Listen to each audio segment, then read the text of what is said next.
All right. So I criticized this tweet on Twitter because it's like an article from Huffington Post. It went viral. 50,000 people almost like this thing, 25,000 retweets. There's no factual information in it at all. Almost devoid of factual information. But it parades around as fact, and it helps people conform to their biases that they already had. Oh, look it. The Texas Senate has passed a bill to eliminate requirement that public school teach that the Ku Klux Klan is morally wrong. That same bill dropped studying Martin Luther King Jr.'s I Have a Dream speech as a curriculum requirement. Oh my God. What's the narrative? What's the framing? Oh my God, Texas, they're training a whole new generation of white supremacists. You know, they're denying history. They're whitewashing history. Anti-American. Oh my goodness. Well, that's not true at all. And I'm going to break down everything that's happening here because you need to understand this is what's happening all the time. You have to be able to see through this bullshit. And the fact that 47,000 people like this tweet, probably without even reading the 10-page bill, probably without even reading this little dog shit article that they wrote. So let's go break into this a little bit. So Philip Lewis, I have nothing against him. He's the editor for the Huffington Post. So he's promoting this piece from their journalist, Mary Poppinfuss. Okay? Texas Senate bill drops teaching requirements that Ku Klux Klan is morally wrong. Oh my goodness. New political low. Wow, the cut is among some 24 curriculum requirements dropped from the new measure, along with studying Martin Luther King Jr.'s I Have a Dream speech, the works of United Farm Worker leader Cesar Chavez, Susan B. Anthony's writings about women's suffrage movement, and Native American history. Oh my God, critics say the state is promoting anti-civics education. Critics, we're the critics, but we're going to pretend like everyone else is saying this too. Critics say. Yeah, okay. Let me tell you their entire argument, right? So this first curriculum requirement is here, right? So this is the House bill that passed, right? And the Senate bill has got a lot of similarities, but it doesn't include these specifics, right? It does not include things like, it doesn't include this statement, women's suffrage movement. It doesn't include, it says civil rights movement, but a lot of things that they're saying, it doesn't include these very specifics, like Martin Luther King's letter from Birmingham, I Have a Dream speech. It doesn't include these specifics in the Senate bill, okay? That's the criticism. Oh my God, they're dropping this because they don't want to actually teach it. That's not true at all. And what the Senate, the guy that sponsored the Senate bill even said, he's like, what we're doing with this bill, we're saying that specific reading list doesn't belong in statute. There's no need to make a statute about this. And he goes on to say, instead, such requirements should be in the Texas Essential Knowledge and Skills, or TEKS standards developed by the State Board of Education, he says. Why? Because not just politicians, but teachers, parents, administrators have a say in that process, and it's reviewed every year. What does that mean? So let me just break down, let me just destroy the narrative that this article is trying to promote right away, right off the bat. Here's the Texas Administration Code. Here's actually the whole website, right? And if you go down to the social studies, which I did, and I go in, this is first year high school. So in 8th grade, they start learning from American history pre-1877, okay? And then freshman year, they're learning, this is their curriculum for freshman year, okay? Let me just go show something. So remember this, right? Cesar Chavez, Susan B. Anthony, Martin Luther King. Oh my God, they're taking it out of history. They're taking it out of history. Really? Are they actually? Martin? Where are we going?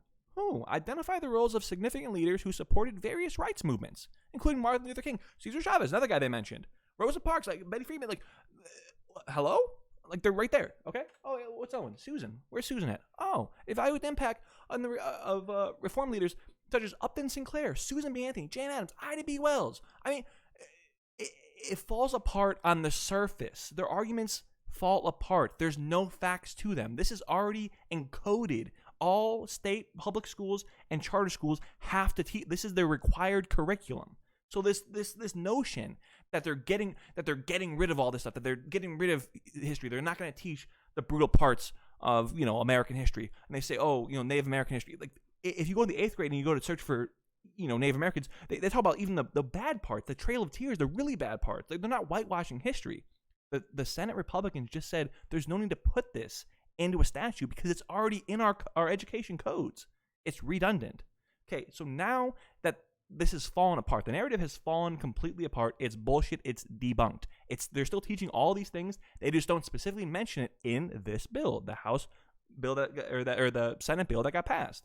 Okay, they bring a lot of stuff over from the House bill, but they don't bring over those specifics again because they're redundant. So now that you know that they're not trying to whitewash history and they're not trying to neglect teaching that as a core curriculum. That's still in the core curriculum. Everything about American history is still in the core curriculum. It's a lie, okay?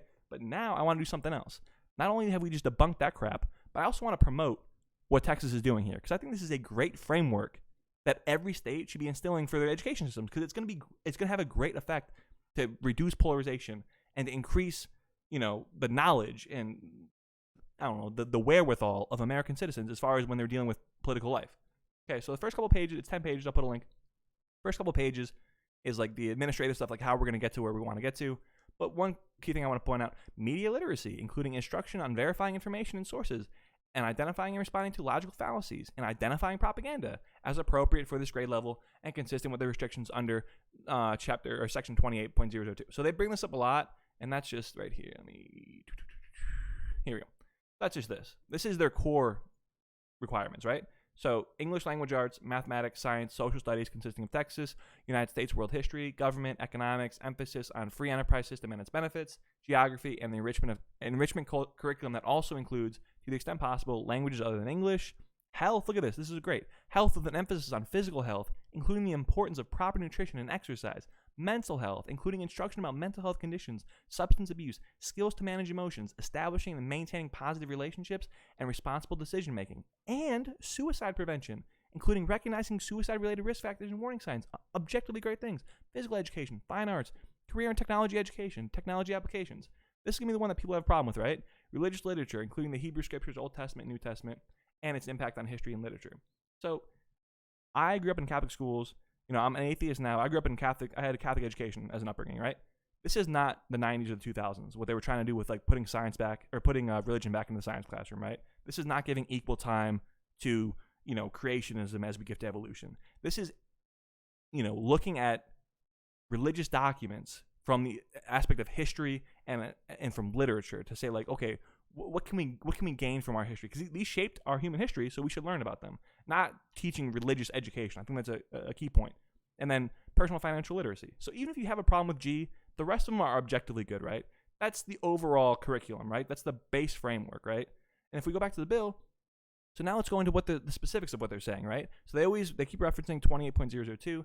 That's what we just read, okay? But let's see what they're saying now.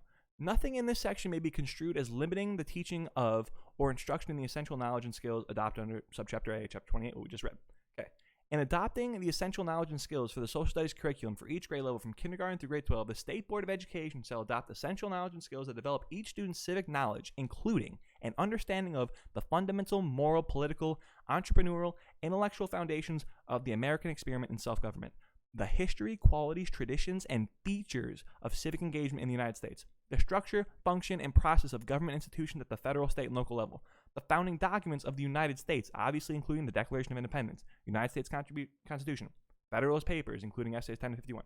Okay, I'm going to butcher this guy's name every time, but excerpts from Democracy in America, the transcript of the first Lincoln-Douglas debate, the writings of the founding fathers of the United States. Okay, listen to this now, just to further stick the knife in the narrative that they're trying to promote here. The history and importance of the Federal Civil Rights Act of 1964. They're not going to talk about Martin Luther King. They're not going to talk about the I Have a Dream speech, right? Really?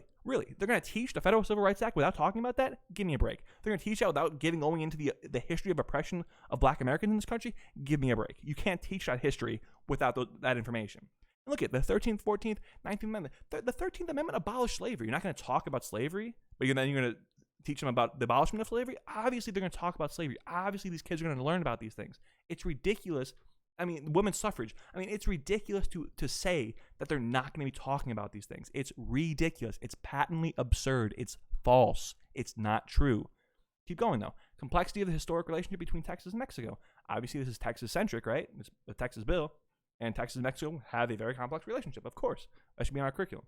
The diversity of Hispanic population in Texas. Okay, but now, look at this part. Look at how many great things they have in this bill. The ability to be completely anti-polarization, right? To help depolarize our next generations so we're not at each other's throats. Look at this. The ability to analyze and determine the reliability of information sources, formulate and articulate reasoned positions, understand the manner in which local, state, and federal governments work and operate through the use of simulations of models of governmental and democratic processes. Of course. Actively listen and engage in civil discourse, including discourse with those with different viewpoints. Of course, that's amazing. Responsibly participate as a citizen in a constitutional democracy and effectively engage with governmental institutions at the local, state, and federal levels, and an appreciation of the importance and responsibility of participating in civic life so we know what the hell is going on. Commitment to the United States and its form of government. Obviously, this is the United States government we're talking about here. Of course, we're going to have a commitment to that. And the commitment to free speech and civil discourse. That's amazing. These are great things. And then, so those are the things they want. And then the prohibitions are what got a ton of attention, right? Look at, so a teacher may not be compelled to discuss a particular current event or widely debated and currently controversial issue of public policy or social affairs. Okay, they're not going to be coerced to do this, but a teacher can. And if a teacher chooses to discuss these topics, to the best of their ability, they should strive to explore the topic from a diverse and contending perspective without pushing their ideology onto the students. Let the students decide for themselves. And this was a big criticism by the Democrats too. One of the Democrats said, "How could a teacher possibly discuss slavery, the Holocaust, or mass shootings at the Walmart in El Paso, or at the Sutherland Springs Church in my district without giving deference to any one perspective?" That's not what they're talking about. That's a straw man argument, and they know it. The Holocaust, slavery, these are not controversial current events. There's no debate about those, right? So this is false on its face. They're just trying desperately to criticize this bill, right? But if you go back to the bill, what are some of the other prohibitions, right? A school may not, so this next little part, I'll put a link if you guys want to read it. There's a little part about basically the teachers can't offer grades or extra credit to encourage students to participate politically on one side or the other. Like, they can't say, "Oh, go to this pro-life rally and I'll give you extra credit. Oh, you can get an A here if you go to this pro-choice event." Like, that's what they're saying, right? So there's a little part about that if you want to read it, the specifics, okay? But then this is important too. This is the anti-critical race theory stuff, right? This is why the Senate wanted to pass this bill. And it doesn't mention critical race theory, but these are critical race theory offshoots. This comes from that ideology, from that theory. These are the offshoots, and they want to keep them out of schools, and they should, because look at how bad these things are. These things, even if you don't want to attribute them to critical race theory, which they are attributable to, but even if you don't want to attribute them to critical race theory, can't we objectively agree that what I'm about to read to you should not be in our school? You can be the judge. So a requirement, so teacher, administrator, other employee of the state agency, school district, or open enrollment charter school. Okay, they cannot make this part of their curriculum, right? Where they say one race or sex is inherently superior to another race or sex. So obviously the white supremacy argument falls on its face, like all the other arguments have so far. I mean, that's a white supremacist thing. You can't have a superior race if you're not allowed to say one race is inherently superior, right? So obviously it's not about white supremacy. An individual, by virtue of an individual's race or sex, is inherently racist, sexist, or oppressive, whether consciously or unconsciously.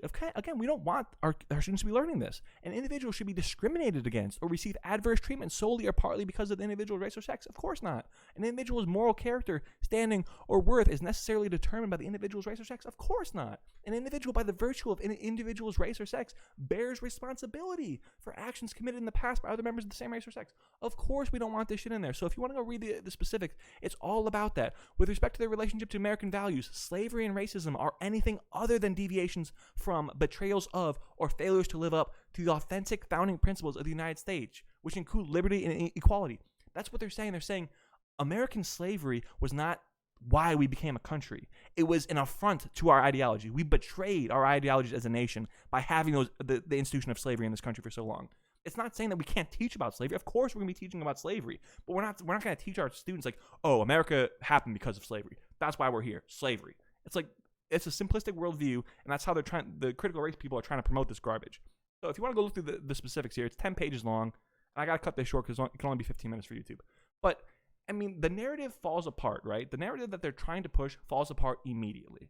But then if you go look at the actual bill, I think this is a great framework for all states so that we can have students that are intelligent, that are informative, that know how to critically think, that know how to see through the Fox News bullshit or the CNN bullshit, the partisan politics. They know how to think critically. This is a great framework, and they're attacking it based on bullshit arguments that have no evidence. They're not based in truth. It's all political ideology that they're trying to push here.